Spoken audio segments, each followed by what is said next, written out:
मेरी शत्रुता तुमसे नहीं है, मेरे मार्ग से हट जाओ, अन्यथा अपने प्राणों से हाथ धो बैठोगे।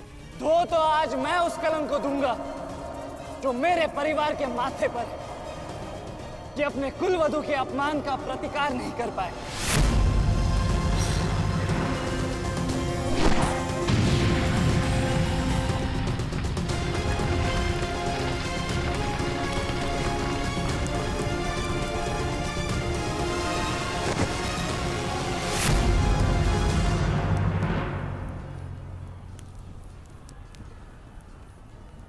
अनुभव करो इस ज्वाला को युवराज दुर्योधन। ये वही ज्वाला है जो इतनी वर्षों से मेरी माता के हृदय में धधक रही है।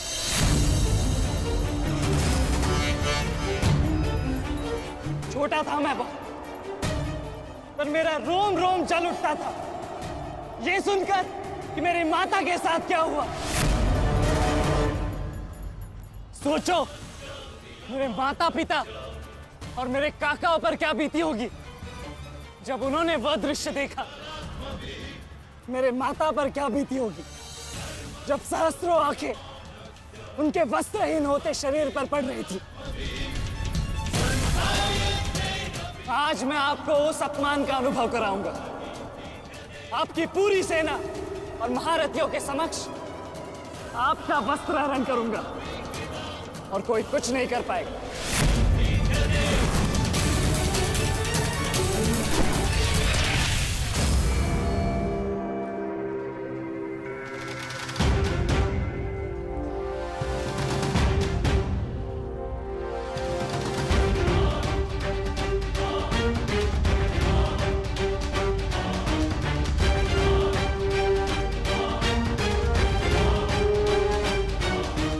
अनुभव करो उस अपमान का, अनुभव करो उस वस्त्र हरण से हुए अपमान का जो आप सभी ने किया।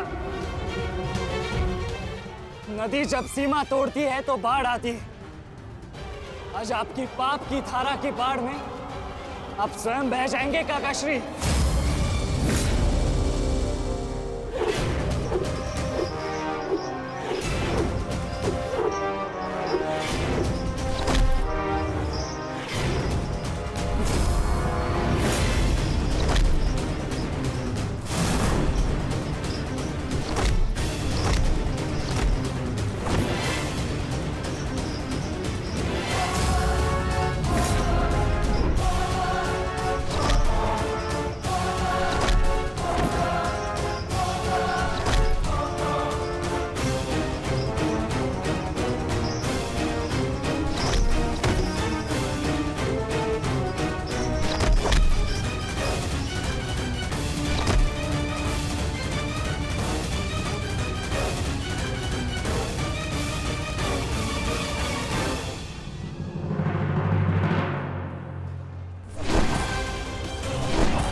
आप अपनी शक्ति व्यर्थ कर रहे हैं आचार्य।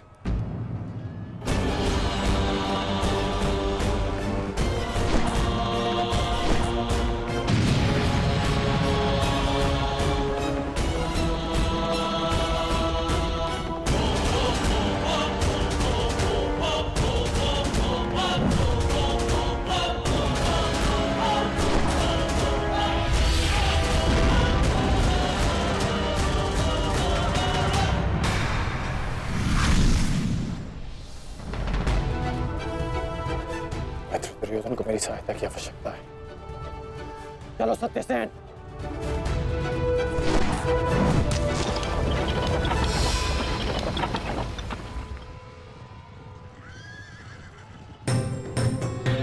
कहां चले अंगराज? मैं जानता हूं कि तुम्हारे मित्र पे आए संकट का संदेश तुम्हें मिल चुका है, परंतु मैं तुम्हें जाने नहीं दे सकता। तुम कदाचित मुझे रोक सकते थे अर्जुन, परंतु तुमने एक भूल कर दी। तुम अपने रथ पर नहीं हो अर्जुन।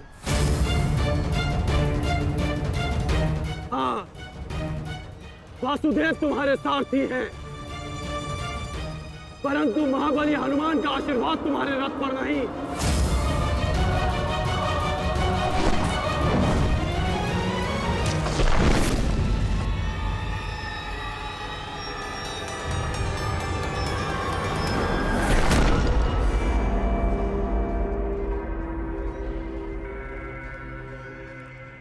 चलो। मैं अभी भी पराजित नहीं हुआ हूं कर्ण। तुम इस प्रकार द्रोण छोड़कर नहीं जा सकते।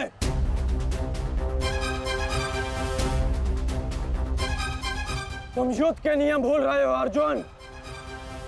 युद्ध का नियम है कि महारथी ही महारथी के साथ द्वंद्व कर सकता है, और तुम रथ विहीन हो, इसलिए मैं तुम्हारे साथ द्वंद्व नहीं कर सकता। पहले अपने रथ का पहिया सुधारो, फिर आकर मुझे युद्ध का आह्वान देना, क्योंकि परशुराम शिष्य कर्ण नियम तोड़कर युद्ध नहीं करेगा।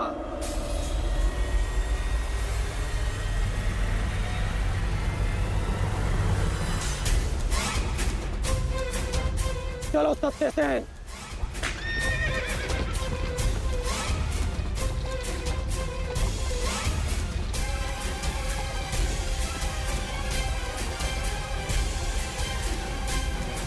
अब समझे पार्थ कि मैं कर्ण की प्रशंसा क्यों करता हूं।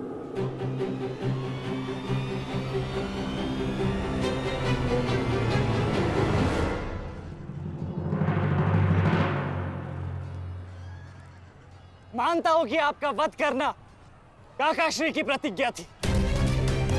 उनकी प्रतिज्ञा को भंग करने का दंड मैं सह लूंगा, परंतु आज अपनी माता के अपमान का दंड मैं आपको अवश्य दूंगा।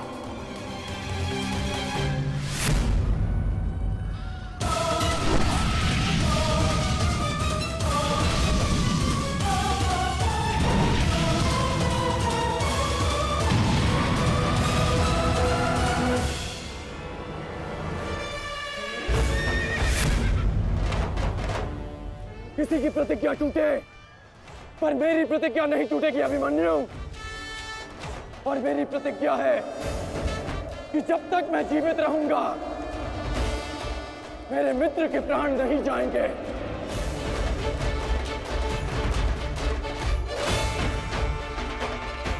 यदि जीवित रहना चाहते हो तो पीछे हट जाओ अभिमन्यु। आप भूल रहे हैं अंगराज कि मैं किसका पुत्र हूं। पीछे हटने के बारे में सोच भी नहीं सकता। तो प्रहार सहने के लिए तत्पर रहो।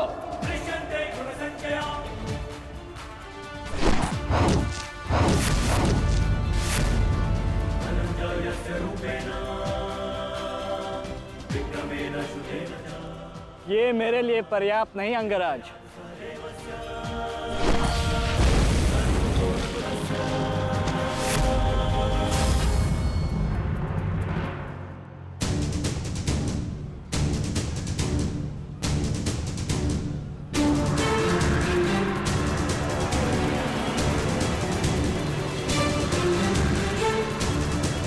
ना मेरे पास बाणों की कमी है और ना प्रहारों की। ये अंतिम अवसर है अभिमन्यु, लौट जाओ।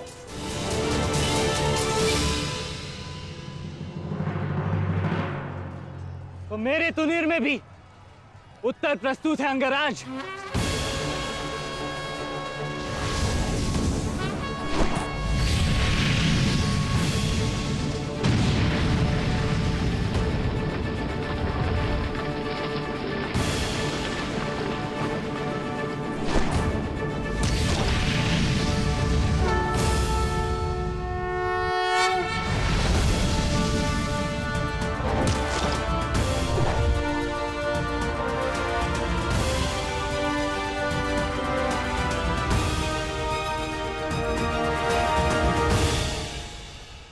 मैं तुम्हारा सामर्थ्य स्वीकारता हूं।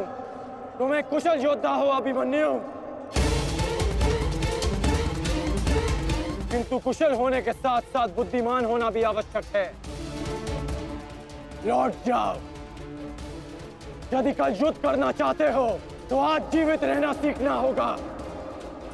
लौट जाओ अभिमन्यु।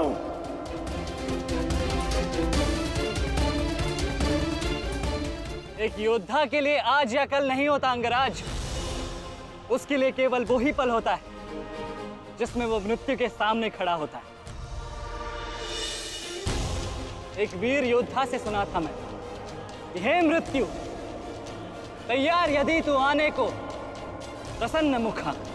द्वार खुला है, तेरा स्वागत, प्रसन्न मुखा।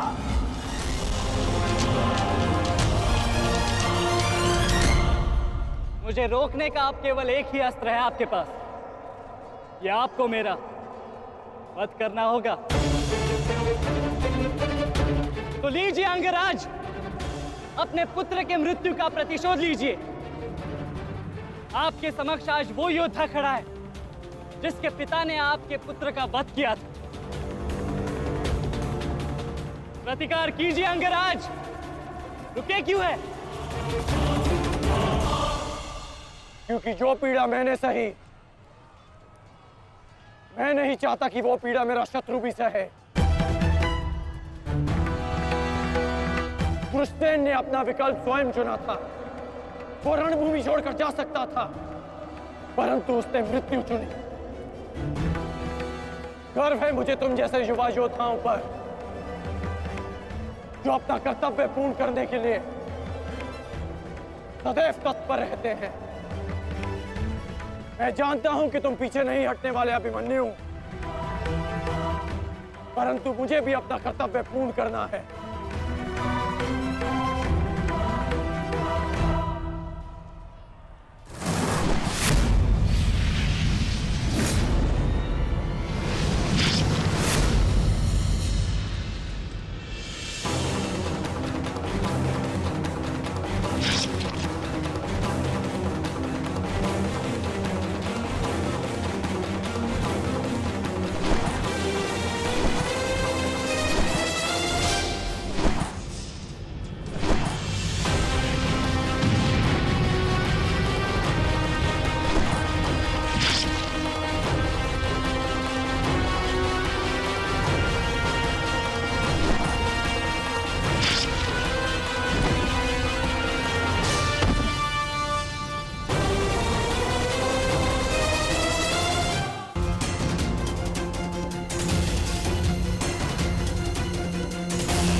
तुम्हें देखकर मुझे अपना बचपन स्मरण हो रहा है। अभी तुम्हारा जीवन आरंभ हुआ है बस। इसे इस प्रकार व्यर्थ मत करो। मैं आशा करता हूं कि अगली बार जब हम दोनों मिले तो दो शत्रुओं के भांति नहीं, दो वीरों के भांति एक दूसरे के गले में। अभी तुम्हारा जीवन शेष है। जाओ बस।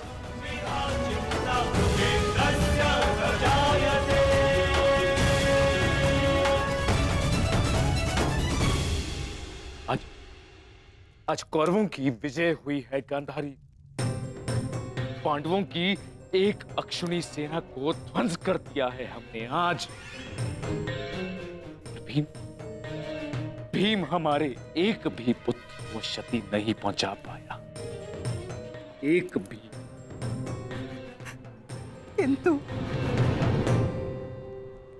किंतु दुर्योधन का क्या महाराज?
आज मैं आपको उस अपमान का अनुभव कराऊंगा। आपकी पूरी सेना और महारथियों के समक्ष आपका वस्त्राहरण करूंगा।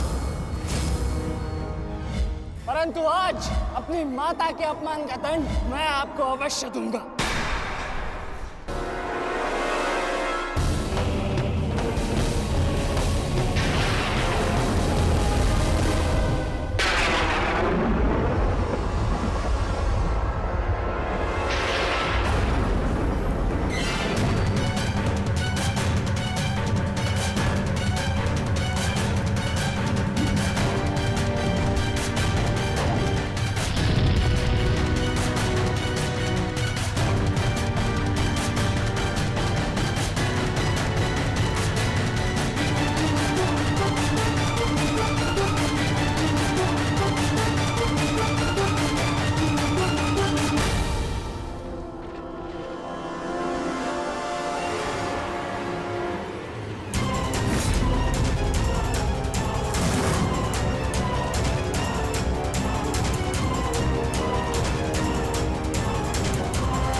दुर्योधन, रुकिए ज्येष्ठ, ऐसा मत कीजिए।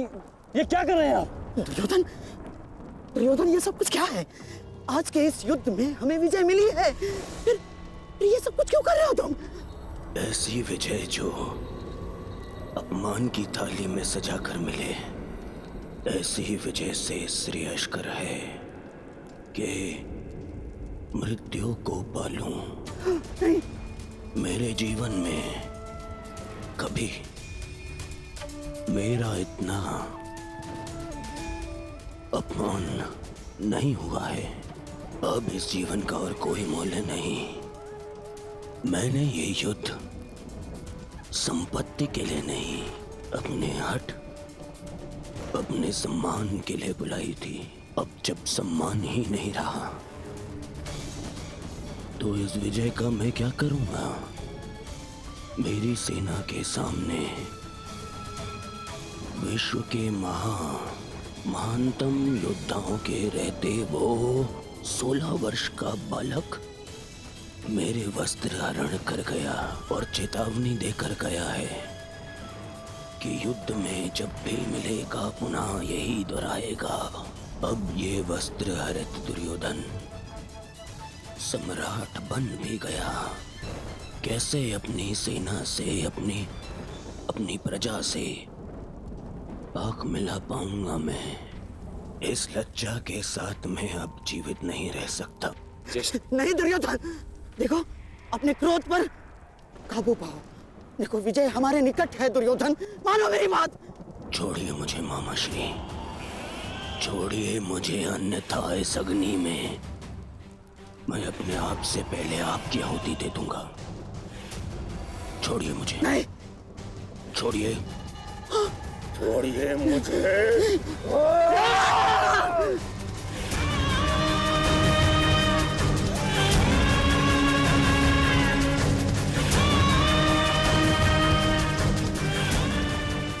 नहीं, नहीं दुर्योधन, देख क्या रहे हो मूर्खों? कोई रोको इस अनर्थ को।